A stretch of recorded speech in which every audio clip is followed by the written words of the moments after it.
السلام علیکم ورحمۃ اللہ وبرکاتہ۔ آج کے خطبے کا عنوان ہے اللہ ہماری نگرانی کر رہا ہے۔ الحمدللہ والصلاۃ والسلام علی رسول اللہ، اما بعد۔ تمام تعریفیں اللہ کے لیے ہیں جس کے سامنے زمین و آسمان کی کوئی چیز پوشیدہ نہیں، اور میں گواہی دیتا ہوں کہ اللہ کے سوا کوئی معبود برحق نہیں، وہ یکتا ہے، اکیلا ہے، اس کا کوئی شریک نہیں، دنیا ہو یا آخرت اس کا کوئی بھی شریک نہیں۔ اور یہ بھی میں گواہی دیتا ہوں کہ ہمارے نبی جناب محمد رسول اللہ صلی اللہ علیہ وسلم اللہ تعالیٰ کے بندے اور اس کے آخری رسول اور چنندہ نبی ہیں۔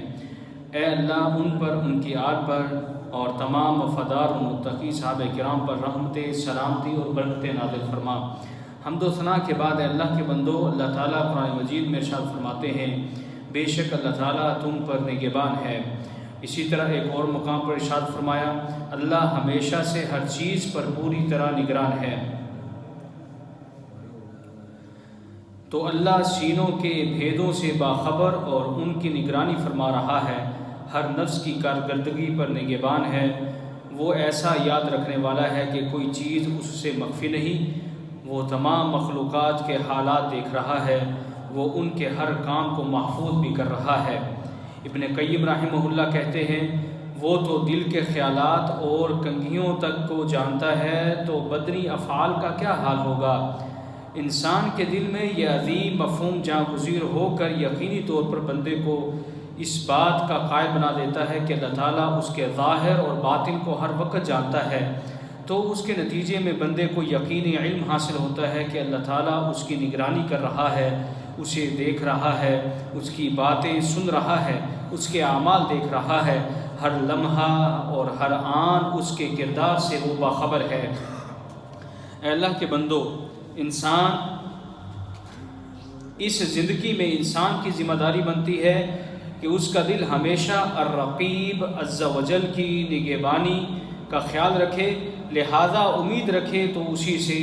خوف کھائے تو اسی سے، تو اس کے نتیجے میں انسان دائمی طور پر اللہ تعالیٰ کے اوامر اور نواہی کا پابند ہوگا۔ اس کی ساری قد و کاوش اللہ کی رضا اور قرب کی تلاش کے لیے ہوگی۔ وہ ہر چیز کے راز اور سینوں کے بھید جانتا ہے۔ اللہ تعالیٰ کی ذات ہر چیز پر گواہ ہے۔ وہ ہلکی اور تیز تمام آوازیں سنتا ہے، وہ باریک، موٹی، چھوٹی اور بڑی تمام موجودات کو دیکھ رہا ہے۔ وہ اپنے علم، تجربے، نگرانی، نگہبانی اور پاسبانی کے اعتبار سے ہر چیز کے قریب ہے۔ چنانچہ اگر کوئی شخص ان خصوصیات کو اچھی طرح سمجھ لے اور ان کے تقاضوں کو پورا بھی کرے تو حقیقی ایمان حاصل ہوتا ہے،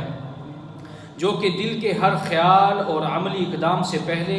حق سبحانہ و تعالیٰ کا لحاظ کرنے کا پابند کر دیتا ہے۔ چنانچہ جب کوئی انسان پروردگار کو اپنا رقیب سمجھے تو انسان اپنے خالق سے حیا کرنے لگتا ہے، وجود بخشنے والے کی عظمت اور جلال کا وہ اقرار کرتا ہے، اللہ سے محبت کے ساتھ خشیت بھی اپناتا ہے، اللہ کی جانب انابت اور اسی پر توکل کرتا ہے، اپنے موجد کے سامنے خضوع اور کامل انکساری اختیار کر لیتا ہے۔ اے اللہ کے بندو، اس لیے دونوں جہانوں کی بہتری اور کامیابی نگرانی کا تصور اور حصول رضائے الہی میں ہے، سنت نبوی کے مطابق اللہ کی بندگی میں ہے۔ اس کے ساتھ دل میں اس شخص کی طرح اخلاص پیدا کرے جو یہ جانتا ہے کہ اگر لوگ ظاہری طور پر اس کی نگرانی اور رقابت کر رہے ہیں تو اللہ تعالیٰ صرف ظاہری ہی نہیں باطن کی بھی ان کی نگرانی کر رہا ہے۔ اللہ تعالیٰ قرآن مجید میں ارشاد فرماتے ہیں بلا شبہ اللہ تعالیٰ پر کوئی چیز زمین یا آسمان میں بھی پوشیدہ نہیں ہے۔ اسی طرح ایک اور مقام پہ اللہ تعالیٰ ارشاد فرماتے ہیں اور یہ جان لو کہ اللہ تعالیٰ تمہارے دلوں میں جو کچھ ہے اسے بھی جانتا ہے، لہذا صرف اسی سے ہی ڈرو۔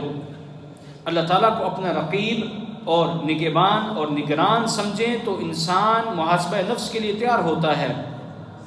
اور اللہ تعالیٰ کی اس فرمان کو عملی شکل دے دیتا ہے، جس میں اللہ تعالیٰ ارشاد فرماتے ہیں اے ایمان والو تم اللہ سے ڈرو اور ہر شخص دیکھے کہ اس نے کل کے لیے کیا پیش کیا ہے، اور تقوی الہی اختیار کرو، بے شک اللہ تعالیٰ تمہاری کارکردگی سے باخبر ہے۔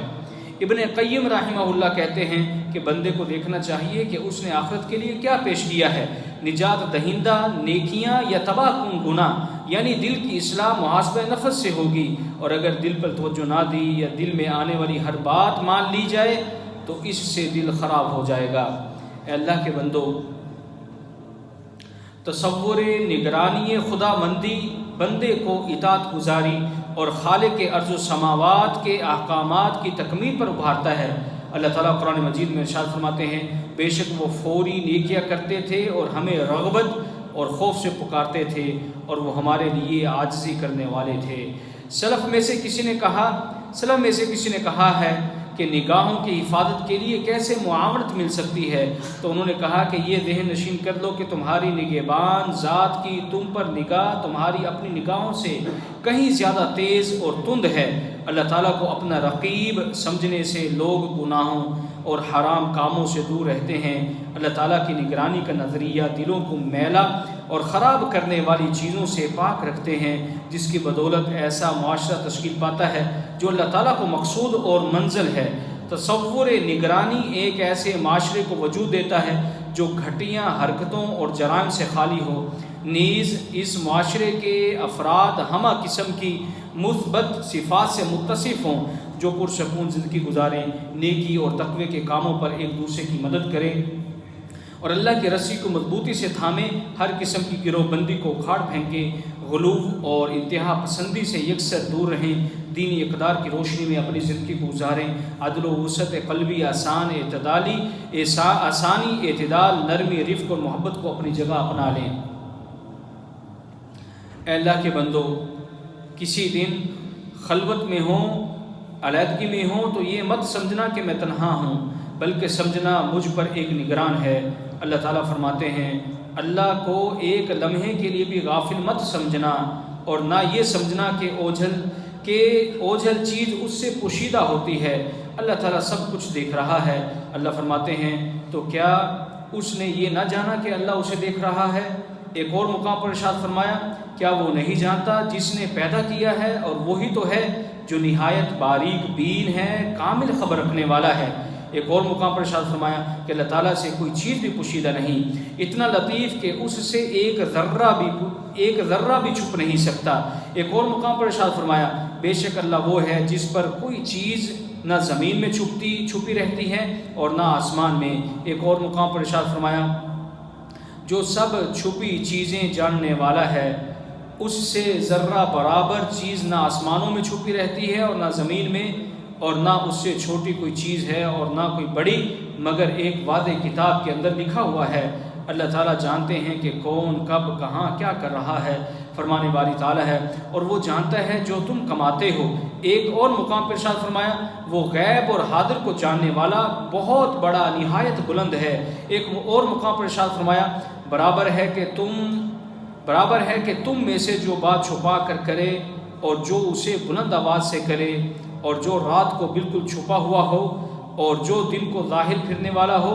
اللہ تعالیٰ سب کو جانتا ہے۔ ایک اور مقام پر ارشاد فرمایا کہ اللہ تعالیٰ درختوں کے ایک ایک پتے اور زمین کی تہوں پر پڑنے والے ہر دانے کو جانتا ہے، فرمانے والی تعالیٰ ہے،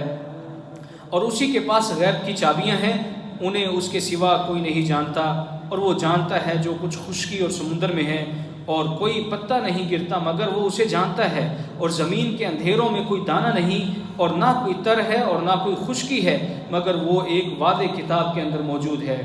اے اللہ کے بندو،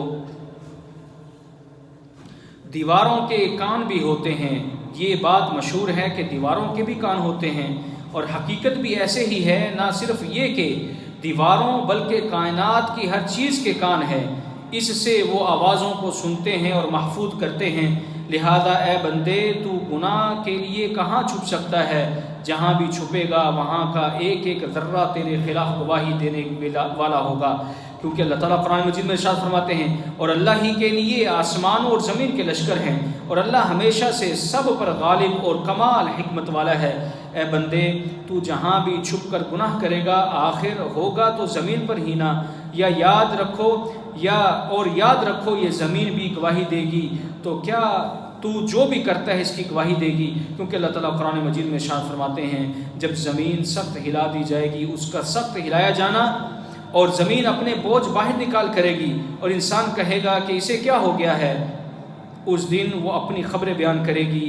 کیونکہ تیرے رب نے اس کی طرف وحی کی ہے کہ بول۔ اے اللہ کے بندو، سب سے بڑھ کر یہ بات کہ